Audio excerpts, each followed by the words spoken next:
According to The Guardian, a second powerful committee in the UK Parliament is now urging the Labour government to scrap Palantir's £330 million contract with the NHS.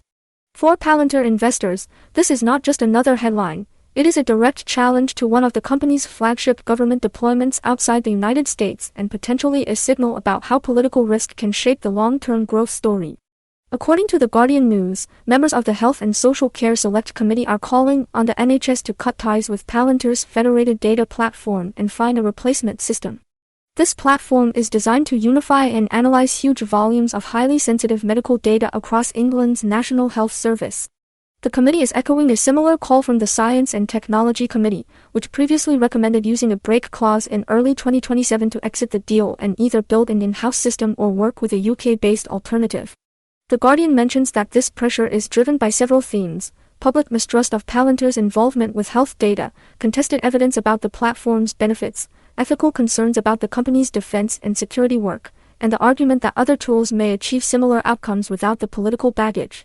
For investors, those themes are not just about reputational noise, they go straight to Palantir's ability to win, keep, and expand large government data contracts in democracies with strong privacy norms. Let's break down what this story means from the perspective of Palantir shareholders and market watchers. According to The Guardian, the NHS contract in question is worth around £330 million and has been active since 2023. This is not a trivial pilot, it is a central plank of the NHS's effort to modernize data infrastructure. Palantir's Federated Data Platform is pitched as the backbone that links operational data across hospitals and trusts to optimize surgery scheduling, bed management, and diagnostic pathways. For Palantir, this contract is strategically important in at least three dimensions. First, it is a marquee reference deployment in a major Western healthcare system. Being the data layer for the NHS allows Palantir to showcase a real-world, high-stakes use case where its technology is supposed to generate tangible improvements in capacity and outcomes. This is the sort of reference that can be used to pitch other health systems in Europe, Canada, and beyond. Next, the NHS work supports Palantir's narrative that it is not just a defense and intelligence contractor, but a broad enterprise and public sector software platform. As investors know, Palantir has spent years stressing that it is a mission-critical operating system for data-driven organizations, not simply a niche analytics vendor for intelligence agencies. Finally, the NHS contract helps diversify both revenue streams and political exposure. While US government and defense work remains central, UK government deals, especially in healthcare, allow Palantir to present a more balanced geographic and sector mix. That can support valuation multiples if investors buy into a story of recurring, sticky, software as a service like government revenue. So when parliamentary committees and a broad cross-section of NHS workers start calling for this contract to be terminated early, that directly undercuts one of Palantir's key international proof points. Even if cash flows from the current contract continue for a couple more years, the political narrative could affect renewal odds, expansion opportunities, and Palantir's ability to parlay this into additional health sector wins. According to The Guardian, up to 117 NHS data and technology workers have publicly broken ranks to urge that the Palantir deal be axed. They argue that patient privacy protections are inadequate, that public trust is at risk, and that data structures could be misused. One senior NHS data professional is quoted describing the platform as mediocre software being forced on NHS systems at the expense of patient trust and professional integrity. They even pose a moral question: how can a health service use software supposedly designed to save lives when the same vendor's technology is used in military contexts that take lives? From a stock perspective, internal resistance of this kind should not be dismissed. Investors often focus on the top-down political and commercial decision-makers, but in complex government tech deployments, buy-in from frontline data teams and clinicians can make or break the perceived success of a platform. If NHS staff feel that Palantir's tools are not superior to alternatives, or that the cost in trust and reputational damage outweighs the operational gains, that can fuel political pressure to look elsewhere, especially when contracts come up for renewal or break points. Another notable element is the framing that data completeness will be compromised by the erosion of patient trust. If significant portions of the public distrust the system and opt out of data sharing wherever they can, the quality of NHS data sets could degrade. For Palantir's business model, the value proposition is tightly coupled to high-quality, comprehensive data. If the presence of Palantir itself reduces data quality, critics can argue that the company is undermining the very benefits it claims to deliver. According to The Guardian News, there is also a broader political and ethical narrative at play. Palantir's co-founder Peter Thiel is closely associated with conservative U.S. politics and was an early supporter of Donald Trump. The company also has extensive defense and intelligence contracts, including work for the U.S., Israeli, and UK militaries. In addition, its software has been used to support U.S. immigration enforcement operations and to assist military targeting and operational support in conflict zones. Those connections fuel a specific kind of opposition in European democracies, where civil liberties groups and privacy advocates are concerned about the blending of health data, surveillance technology, and foreign defense contractors. In this story, a quote from Palantir CEO Alex Karp is highlighted, where he allegedly responded to allegations that Palantir's technology kills Palestinians by saying, "Mostly terrorists, that's true." For critics, that remark reinforces a perception that the company is unapologetically embedded in lethal military operations. For investors, this intertwining of ethics, politics, and commercial contracts is a double-edged sword. On the positive side, Palantir's close ties to Western defense establishments and intelligence communities create extremely sticky, high-margin government revenue streams with high barriers to entry. These relationships are a major part of the bull case. On the negative side, the same relationships can trigger strong public and political backlash when Palantir moves into sensitive civilian domains like health, policing, or immigration. In the UK context, the story notes that London Mayor Sadiq Khan recently blocked a proposed £50 million contract between the Metropolitan Police and Palantir, citing serious concerns about how the deal was struck and insisting that Londoners only want public money to go to companies that share the city's values. Palantir is challenging that decision in court. For an investor, this pattern suggests that Palantir's UK public sector growth strategy faces a structural headwind. Each proposed deal with a prominent UK institution now carries an expectation of intense scrutiny and potential political mobilization. According to The Guardian, Palantir is trying to counter this pressure by emphasizing concrete operational benefits that the NHS Federated Data Platform is already delivering. The company cites internal figures, more than 110,000 additional operations to date, a meaningful reduction in discharge delays, and a notable increase in the percentage of patients receiving answers about whether they need cancer treatment within 28 days. From an investor's perspective, those claims matter because they speak to the key question: is Palantir's technology delivering measurable, defensible value that would be difficult for the NHS to replicate or replace with alternatives? If the answer is yes, then even a politically charged environment may not derail the business entirely. Policymakers may criticize the optics but still choose to keep what works. If the answer is no, and the technology is perceived as only modestly better, replicable by UK competitors, or replaceable by an open source or in-house alternative, then the political arguments for cutting ties gain substantial weight. At the same time, Palantir's spokesperson stresses that the software is just a tool and that NHS trusts, not Palantir, control how data is used. They point out that, legally and contractually, Palantir can only process data in accordance with NHS instructions. This is a standard line in enterprise and government software. The vendor sells the platform, but governance, policy, and final responsibility remain with the client. For some policymakers, that may be reassuring. For others, the identity of the vendor still matters, particularly when issues of foreign jurisdiction, corporate culture, and long-term dependency are in play. According to The Guardian News, trade unions and professional voices are lining up against the deal.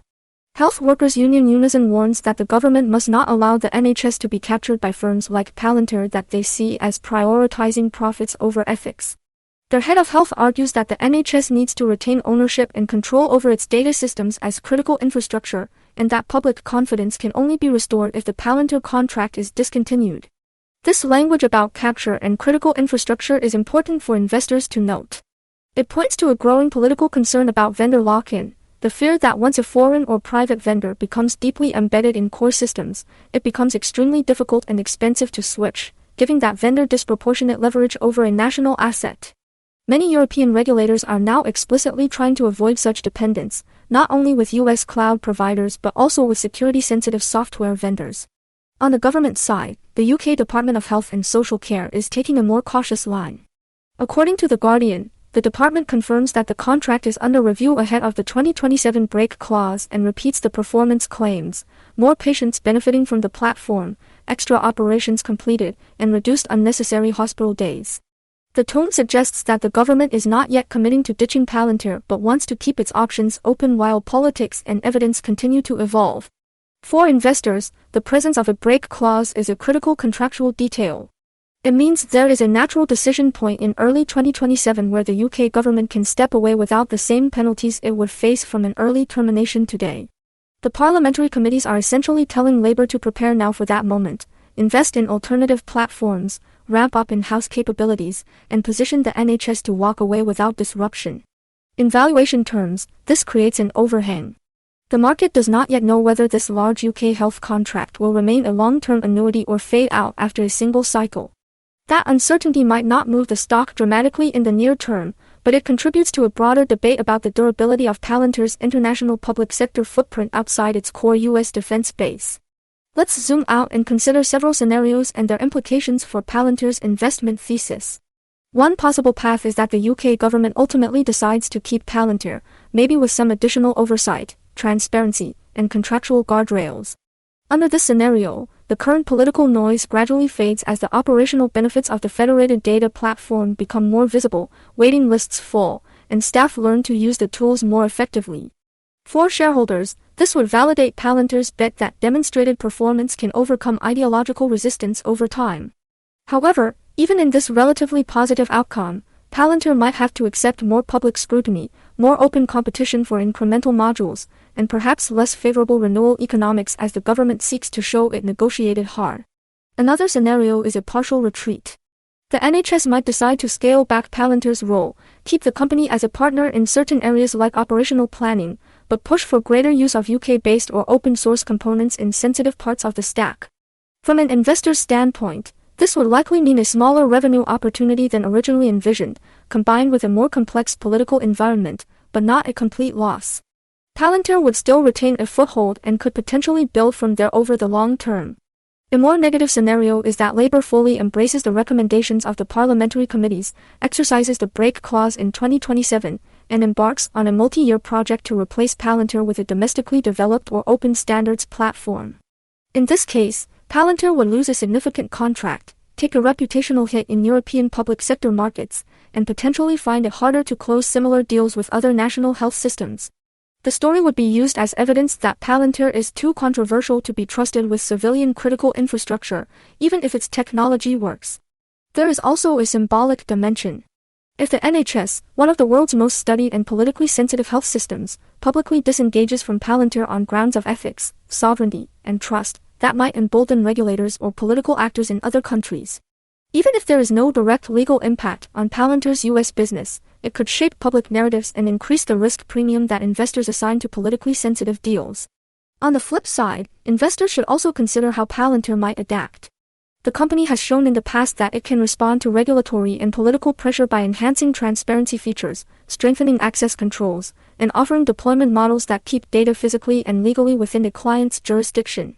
If Palantir anticipates a wave of similar concerns across Europe, it may further evolve its product and go-to-market strategy to emphasize data residency, local partnerships, and modularity that reduces fear of lock-in. For example, Palantir might expand collaborations with UK integrators or academic institutions, highlight UK-based hiring and engineering efforts, or support open standards that make it easier for the NHS to interoperate with other tools.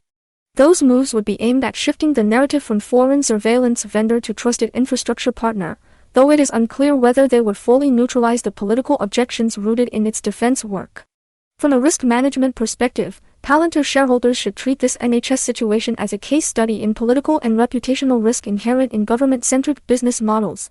Government customers offer long contracts, high switching costs, and budget resilience, but they also expose vendors to election cycles, ideological shifts, and public campaigns.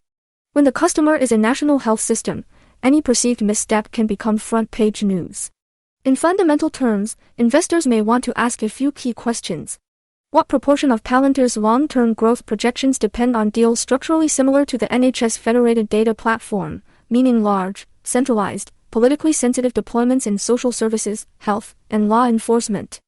How replicable are Palantir's claimed performance gains by competitors or by the public sector itself, using off-the-shelf cloud platforms and open-source tooling? If much of the value stems from process change and data integration that could be achieved with more generic platforms, then political resistance can more easily redirect spending away from Palantir. How effectively can Palantir segment its defense and intelligence work from its civilian and healthcare engagements, both in technology architecture and in public messaging, to reassure stakeholders that using its software in a hospital does not mean importing the logic of the battlefield. How durable is the company's pricing power and renewal leverage when clients recognize and fear vendor lock-in? If Palantir must increasingly price as a commodity software vendor rather than as a premium, near irreplaceable strategic partner, that could pressure margins over time. Market-wise, investors will need to watch for several signals over the coming quarters. These include any formal response from the Labour government to the Parliamentary Committee recommendations, early hints from NHS England about exploring alternatives or building internal capabilities, and disclosures in Palantir's own earnings commentary about the health of the UK public sector pipeline.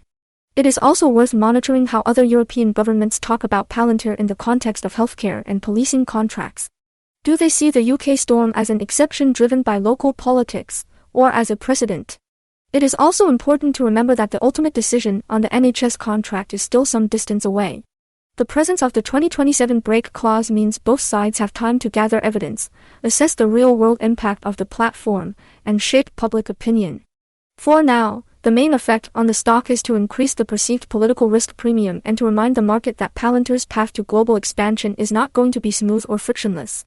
In summary, according to The Guardian, Palantir's NHS contract is under intensifying scrutiny from UK MPs, NHS professionals, unions, and privacy advocates. The contract is still in force, and the company is highlighting tangible operational benefits, but there is an organized push for the government to use a break clause in 2027 to pivot toward alternatives, possibly UK-based or in-house solutions.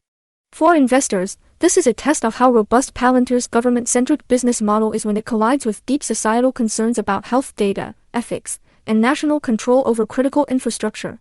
The outcome will help determine whether Palantir's ambitious narrative of becoming the operating system for the modern state can extend smoothly into politically sensitive domains like healthcare, or whether those frontiers will be contested, fragmented, and sometimes rolled back.